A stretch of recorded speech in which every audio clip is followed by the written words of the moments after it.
Tutur Tinula, sebuah sandiwara radio serial, produksi Sanggar Cerita dan Teater Sanggar Prativi. Sebuah kisah dengan latar belakang sejarah runtuhnya Singasari dan berdirinya Kerajaan Majapahit. Cerita ini ditulis dan diolah oleh S. Tijab, hiasan musik dan sutradara J. Ispriyonoka. Kali ini mengetengahkan episode ke-9 dengan judul Badai Mengamuk di Atas Kediri.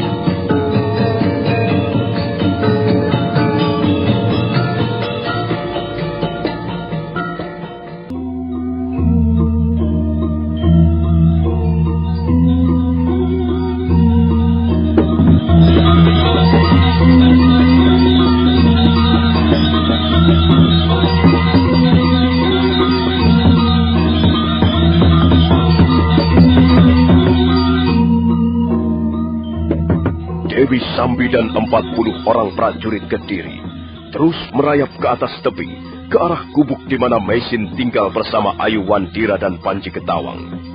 Empu Tanduk, kepala desa Kumeper, bertindak sebagai penunjuk jalan. Dari jauh nampak cahaya pelita dari dalam gubuk timbul tenggelam di balik kabut. Sementara cahaya obor yang digenggam oleh prajurit-prajurit Kediri bergerak bagaikan kunang-kunang terbang malam.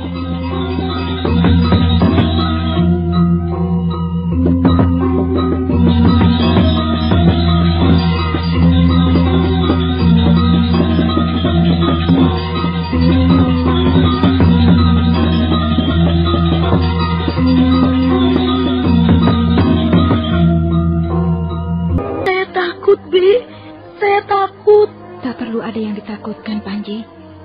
Lebih baik kau tidur saja. Ayo, tidurlah di samping adikmu. Tidak, Bi. Saya tidak bisa tidur. Saya takut. Saya takut ada burung raksasa. Saya takut ada burung setan menculik Ayu Wandira, Bi. Panji, burung seperti itu tidak ada. Burung seperti itu hanya ada dalam mimpimu. Sudahlah, tidurlah. Apakah Bibi Mesin tidak takut? Apa yang mesti ditakutkan? Kita berada di dalam gubuk. Dan gubuk buatan pamanmu ini sangat kokoh. Kita aman berada di sini, Panji. Kita tidak perlu merasa takut. Oh, Bi, lihat. Baru saja aku melihat ada cahaya di luar. Apa? Cahaya? Iya, Bi. Aku melihat ada cahaya dari celah-celah dinding itu. Cahaya apa itu, Bi? Coba akan Bibi lihat. Mesin lalu melangkah ke arah pintu. Kemudian dia mengintip dari celah-celah pintu dan melihat di luar ada banyak cahaya obor yang bergerak semakin lama semakin dekat. Panji Ketawang mendekatinya, ikut mengintip dari celah-celah dinding. Dan bocah itu semakin nampak ketakutan. Dia merapat ke arah bibinya. Cahaya apa itu, Bi? Mungkin orang-orang yang berburu binatang hutan di malam hari, Panji. Tapi tidak pernah ada orang-orang berburu di sekitar tempat ini, Bi. Mungkin saja mereka tersesat sampai kemari. Mana kita tahu? Sudahlah, yang penting mereka tidak mengganggu kita. Jangan-jangan mereka hantu api, Bi. Nyi Lemus, pembantu kami dulu, seringkali bercerita tentang hantu api. Hantu itu memang bentuknya seperti api. Tapi kadangkala dia bisa berubah menjadi manusia, Bi. Apa benar begitu, Bi? Apakah benar ada hantu api? Panji, tidak, Panji. Hantu seperti itu tidak pernah ada. Kau tidak usah percaya pada cerita ataupun dongeng-dongeng tentang hantu dari Nyi Lemus. Kalau kita tabah dan berani, kita tidak akan pernah bertemu dengan hantu. Sebab hantu hanya menyukai orang-orang yang berjiwa penakut. Tapi, Bi, kalau mereka itu benar-benar hantu api, apakah mereka akan berbuat jahat pada kita? Sudah Bibi katakan, hantu hanya menyukai orang-orang yang berjiwa penakut. Kita berhenti dulu sebentar. Ya, Tuanku Dewi. Nampaknya penghuni gubuk liar itu belum tidur. Iya. Tadi sepintas selalu aku melihat bayangan bergerak di balik pintu. Kita bisa mengepung mereka sekarang juga, Tuanku Dewi. Aku yang akan mengaturnya, Empu Tanduk. Sekarang, kita bergerak menyebar. Kita kepung gubuk itu dari 4 jurusan. Kalian 10 orang sebelah sana. Ayo cepat. Dan kalian 10 orang lagi bergerak ke sebelah barat. Kemudian, kalian 10 orang bergerak ke arah utara. Kalian menjaga di belakang gubuk. Dan kalian 10 orang dan kau, Empu Tanduk, ikut aku. Bi, saya banyak melihat cahaya merah mengelilingi rumah kita, Bi. Tenang, Panji. Tenang. Biar nanti Bibi yang akan menghadapi mereka. Kalau kau belum bisa tidur, kau duduk saja di atas pembaringan adikmu. Mereka itu pasti orang-orang jahat. Kalau mereka orang-orang jahat dan bermaksud jahat pada kita, maka kita harus berani melawan mereka. Sepertinya jumlah mereka cukup banyak, Bi. Di samping kiri gubuk juga ada. Di belakang ada. Di samping kanan juga ada, Bi. Rupanya gubuk kita ini sudah dikepung, Bi. Kita tunggu saja, Panji. Kita tunggu apa kemauan mereka. Ayo kalian, orang-orang yang ada di dalam gubuk, keluarlah. Kami ingin bicara dengan kalian. Cepat keluar. Jangan membuat kami tidak bersabar menunggu. Mereka menyuruh kita keluar, Bi. Kita tidak perlu menuruti kemauan mereka. Kita tidak tahu apakah mereka bermaksud baik atau sebaliknya mempunyai keinginan yang tidak baik. Kenapa kalian masih juga belum mau keluar? Kami hanya ingin bertemu dengan kalian dan sedikit mengadakan tanya jawab. Kami ingin tahu siapa kalian dan apa yang kalian lakukan di lereng Gunung Arjuna ini. Jadi kalian masih tidak mau mendengarkan perkataan kami? Oh, kalian nanti akan menyesal. Kalian pasti menyesal. Ngajar. Kalian sudah kami kepung dengan rapat. Kalian tidak mungkin meloloskan diri. Kalau kalian membantah, kami akan masuk ke dalam gubuk dengan kekerasan.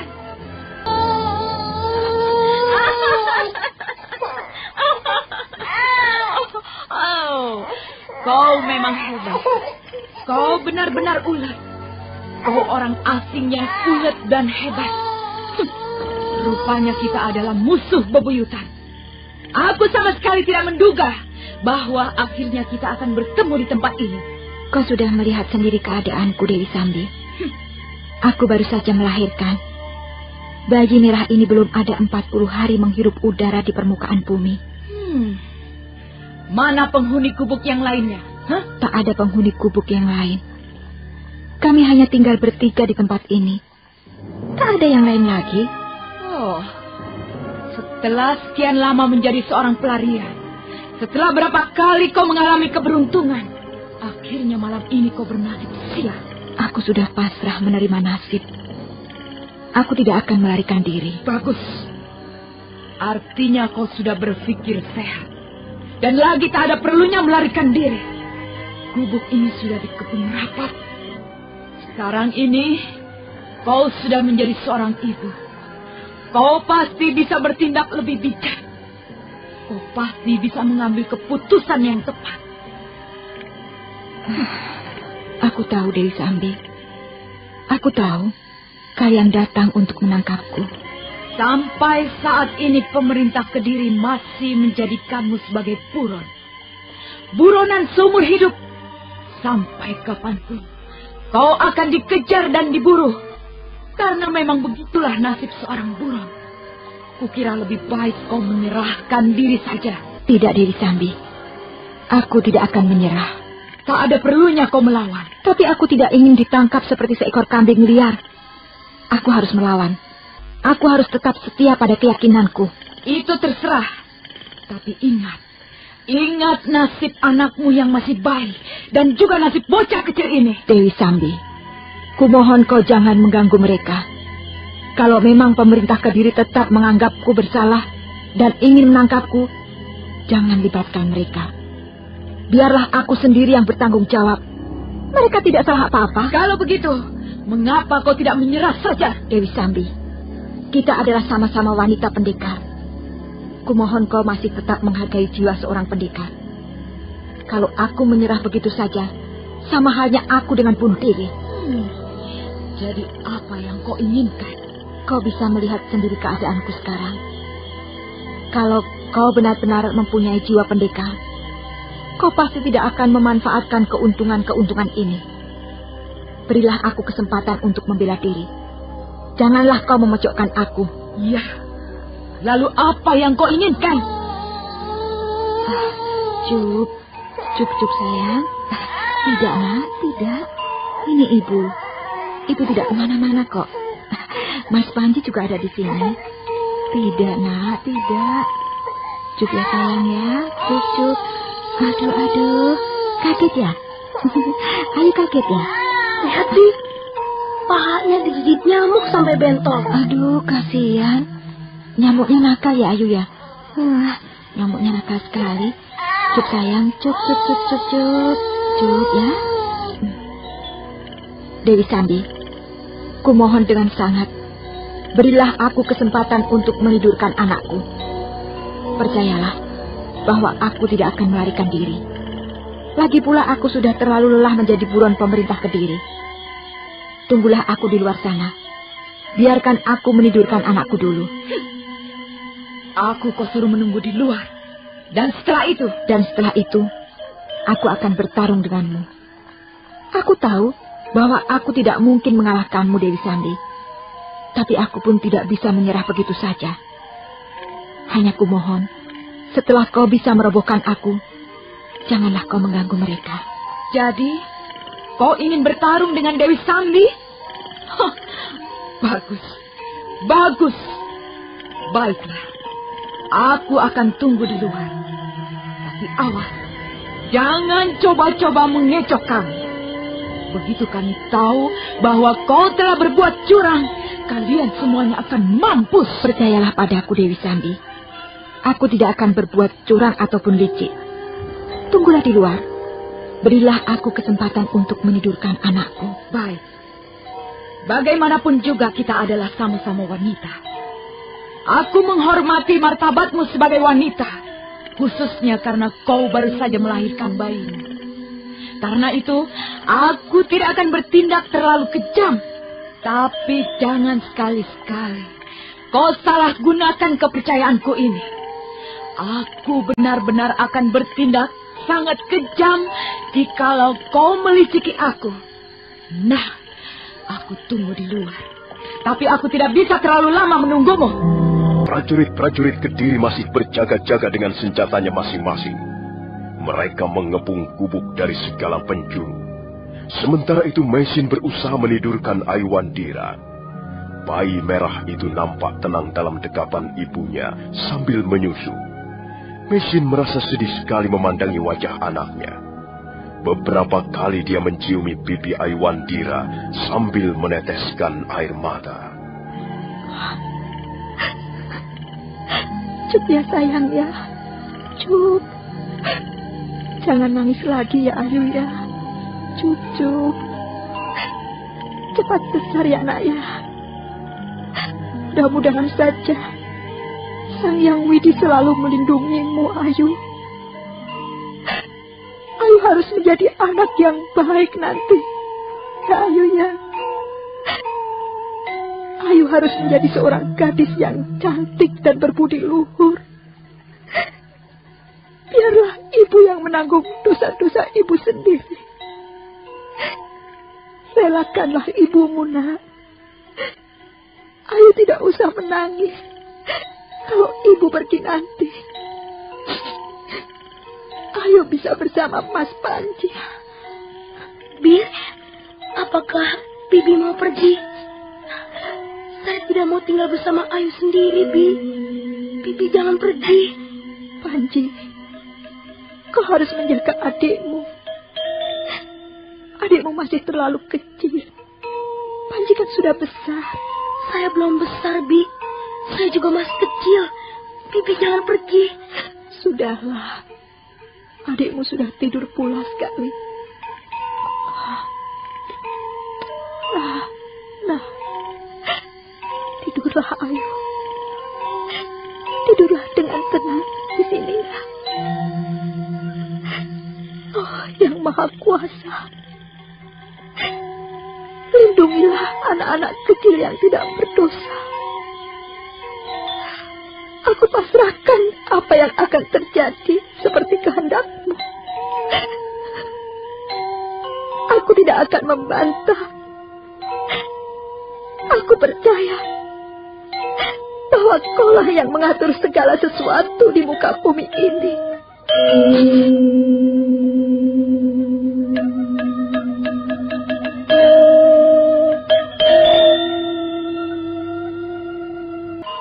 Di negeri Bibi Mesin yang jauh sana, di seberang lautan, seorang wanita pendekar selalu berpakaian seperti ini. Bibi kelihatan lebih cantik dengan pakaian seperti itu. Pakaian ini biasa digunakan oleh seseorang jika dia akan bertarung dengan musuh-musuhnya, Panji. Jadi, Bibi ingin bertarung dengan wanita itu tadi. Hati-hati, Bi. Kelihatannya dia sangat kejam. Panji, di dunia ini banyak sekali orang yang mempunyai watak kejam. Tapi juga tidak sedikit yang mempunyai watak lembut dan mulia. Apakah Bibi akan bisa mengalahkan wanita itu tadi? Bibi hanya akan bertarung, Panji. Soal kalah atau menang pun bukanlah urusan Bibi. Nah, Panji, kau jaga adikmu ya. Mudah-mudahan saja Bibi dapat mengalahkan wanita itu tadi. Kau jangan kemana-mana. Jaga adikmu baik-baik, Panji. Mesin kemudian mencium pipi Panji Ketawang beberapa kali. Kemudian dia melangkah ke arah Ayu Wandira dan menciumi pipi anaknya dengan penuh kasih sayang. Setelah itu dia pun melangkah ke halaman.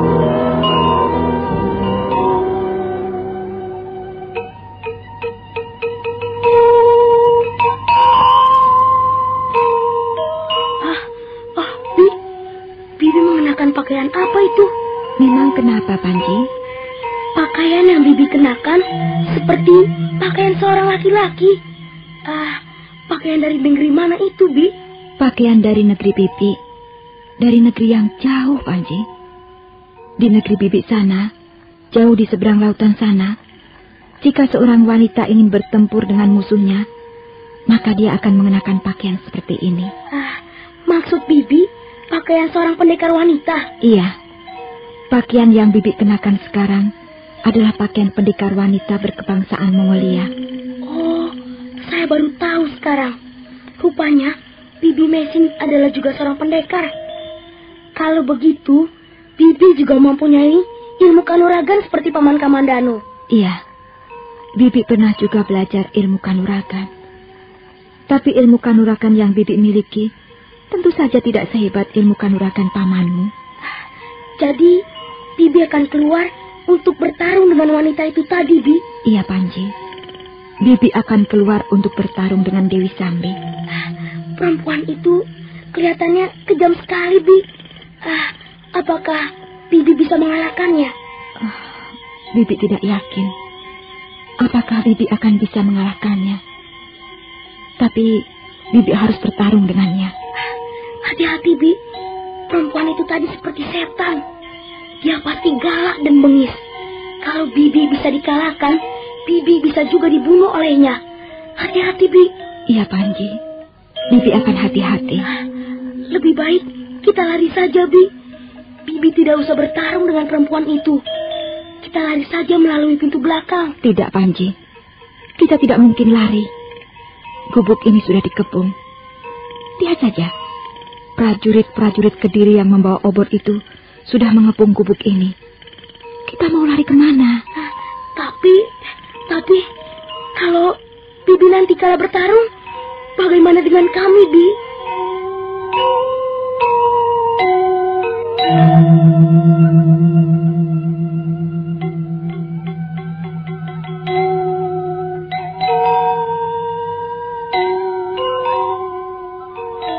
Maisin tidak segera menjawab pertanyaan Panji Ketawang yang amat sederhana itu. Hatinya bagaikan remuk redam. Tiba-tiba dia merasa bahwa sebentar lagi dia harus berpisah dengan Panji Ketawang ataupun Ayu Wandira. Matanya menjadi panas. Kerongkongannya serasa tersekat. Dia ingin menjerit sekuat-kuatnya untuk menghilangkan tekanan kesedihan di dalam hatinya. Tapi dia tidak bisa melakukannya. Yang bisa dilakukan sekarang hanyalah menghapus air mata yang meleleh di pipinya yang putih bersih itu. Kemudian Maisin perlahan-lahan mendekati Ayu Wandira yang masih tidur pulas di atas pembaringannya. Dia lalu duduk di sebelah bayi mungil yang masih merah itu. Dia ingin mencium bayi itu, tapi niat itu diurungkannya karena dia takut Ayu Wandira menjadi terbangun. Ayu, maafkan ibu ya nak ya. Ibu terpaksa melakukannya. Ibu melakukannya untuk menebus dosa-dosa ibu di masa lalu. Maafkan ibu Muna. Kalau ibu pergi nanti, Ayu tidak boleh menangis ya. Ayu akan ditemani Mas Panji. Mudah-mudahan saja ibu akan selamat. Dan kita masih akan bisa bersama-sama lagi. Tapi kalau misalnya ibu mengalami sesuatu yang membuat kita terpaksa berpisah, ibu akan selalu berdoa untukmu, nak. Ibu akan selalu memohon kepada Yang Maha Kuasa agar Ayu dan Mas Panji selalu dilindungi olehnya. Tidurlah, nak. Tidurlah dengan tenang di sini. Hei! Kenapa lama sekali? Ayo cepat keluar! Aku sudah tidak sabar lagi menunggu. Awas kalau kau berani mempermainkan aku. Ayo keluar! Nah, Panji. Ya, Bi. Kau temani adikmu ya. Bibi pergi dulu. Kau jangan kemana-mana. Kau di dalam saja, Panji. Ya, Bi. Saya tidak akan kemana-mana. Saya tidak akan meninggalkan adik kecil sendirian. Kasihan Ayu, Bi. Nah, Bibi pergi dulu. Kau tidak usah mengintip keluar. Kau duduk saja di sini, di dekat Ayu. Iya, Bi. Iya, Bibi Maisin. Iya, Bi. Akhirnya kau keluar juga. Aku sudah hampir tidak sabar menunggu. Aku sudah berjanji, Dewi Sambi. Dan aku akan menepati janjiku. Bagus. Aku menghargai jiwa pendekarmu. Aku menghargai keberanianmu. Karena itu, aku pun ingin bersikap sebagai seorang pendekar wanita. Aku datang kemari membawa 40 orang prajurit Kediri. Tapi karena melihat keadaanmu yang serba tidak menguntungkan, aku tidak akan menggunakan prajurit-prajuritku untuk menangkapmu. Kita akan bertarung berdua saja. Bukankah cara ini lebih adil? Terserah padamu, Dewi Sambi. Keadaanku sedang terjepit. Aku tidak mempunyai hak untuk memutuskan apa-apa. Terserah kau sajalah. Karena kau sudah menepati janjimu, aku pun akan membuat sebuah janji untukmu. Dengar baik-baik. Dalam pertarungan ini nanti, kalau kau dapat memenangkannya, kau akan kubebaskan. Tapi kau harus segera pergi dari tempat ini. Sebab kalau tidak, prajurit-prajuritku pasti akan melapor pada pemerintah Kediri. Dan kau pasti akan mendapatkan kesulitan-kesulitan yang baru. Tapi sebaliknya, jika aku yang memenangkan pertarungan, maka kau harus menyerah padaku. Dan bersedia kubawa ke kota Kediri untuk kuserahkan pada petugas-petugas keadilan. Kukira usulmu cukup baik, Dewi Sambi. Aku setuju. Apa kau yakin dapat mengalahkan aku? Dewi Sambi, biasanya seorang bertarung untuk memperoleh kemenangan. Biasanya seseorang bertarung mati-matian untuk mengalahkan musuhnya. Tapi aku mempunyai alasan yang lain dalam pertarungan ini nanti. Apa alasanmu? Aku bertarung untuk mempertahankan keyakinanku. Aku tahu, aku tidak mungkin mengalahkanmu. Tapi aku toh harus bertarung denganmu. Bagus. Kau mempunyai pendirian yang kokoh. Seorang pendekar memang harus begitu. Nah, apakah sudah bisa kita mulai? Silakan Dewi Sambi. Ayo kalian semua minggir. Minggir. Ingat, aku tidak membutuhkan bantuan kalian. Aku akan bertarung dengan wanita ini sendirian. Kalian jangan ada yang mencoba-coba ikut menyerang. Ini perintahku. Barang siapa melanggar perintah ini akan memperoleh upah yang layak. Ayo, cepat minggir semuanya. Kalian menonton saja dari tempat yang arah jauh. Prajurit-prajurit Kediri segera bergerak menjauh. Mereka berjajar membuat garis lingkaran di halaman gubuk. Dewi Sambi segera mempersiapkan jurus-jurusnya. Demikian pula Meisin sudah memasang kuda-kudanya. Dua orang pendekar wanita itu nampaknya benar-benar sudah siap bertarung mati-matian. Nah, bersiaplah. Aku sudah siap, Dewi Sambi.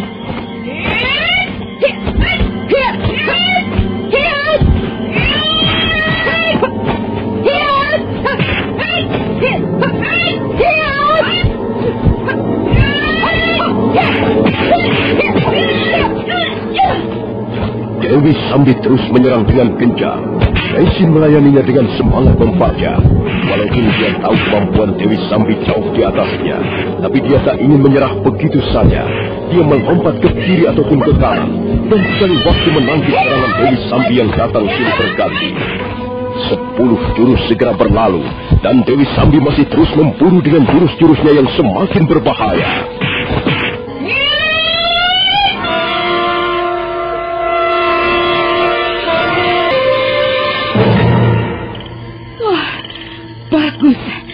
Bagus sekali. Kau ternyata mampu bergerak dengan cukup lincah. Ilmu kanuragan yang kau miliki ternyata tidak bisa kupandang dengan enteng. Ilmu pukulanmu sangat berbahaya, Dewi Sambi. Kalau tidak berhati-hati, sudah tentu aku tidak akan mampu bertahan lebih dari 10 jurus. Kau tidak perlu merendah seperti itu. Tapi juga jangan lantas menjadi sombong. Pertarungan baru saja kita mulai. Sekarang, lihatlah. Aku akan menggunakan jurus-jurus selanjutnya. Kau harus lebih berhati-hati lagi. Terima kasih atas peringatanmu, Dewi Sambi.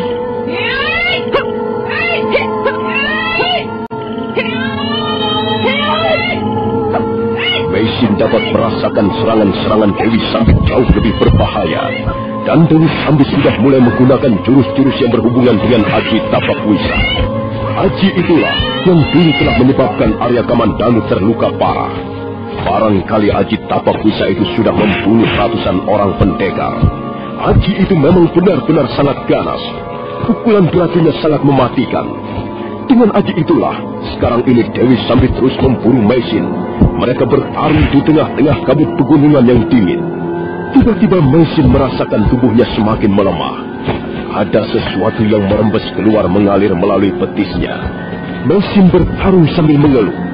Sementara serangan-serangan Dewi Sambi datang semakin gencar. Meisin terus berusaha bertahan dengan menangkis ataupun melompat ke kiri dan ke kanan. Tapi nampak tubuhnya semakin terasa melemah dan melemah.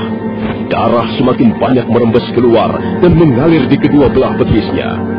Meisin berusaha bertahan sambil menjerut dalam hatinya. Tapi Dewi Sambi tidak ambil peduli. Suatu ketika, Meisin lengah. Dan kesempatan itu dipergunakan sebaik-baiknya oleh Dewi Sambi. Pendekar wanita itu dapat menyerangkan tubuhnya di punggung Meisin.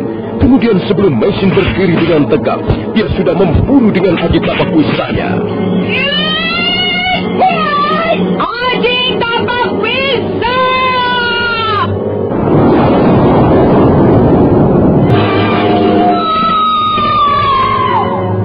Tahan! Tidak perlu dikejar! Dia terjatuh ke dalam jurang, Tuanku Dewi. Iya, dia sudah terkena pukulan Aji Tapakwisaku. Tubuhnya terpental jauh ke belakang dan langsung masuk ke dalam jurang. Oh, dia pasti sudah mati, Tuanku. Iya, dia pasti sudah mampus. Tapi aku masih belum yakin. Prajurit! Iya, Tuanku Dewi. Bawa seorang temanmu. Turunlah ke dasar jurang. Periksa, apakah wanita itu masih hidup atau sudah mati? Tapi jalannya memutar, Tuanku Dewi. Jurangnya pun cukup dalam. Cepat kerjakan perintahku. Aku tunggu di sini. Baik, Tuanku Dewi.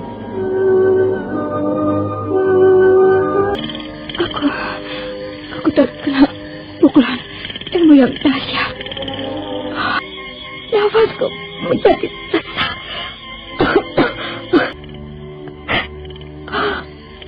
Ayu,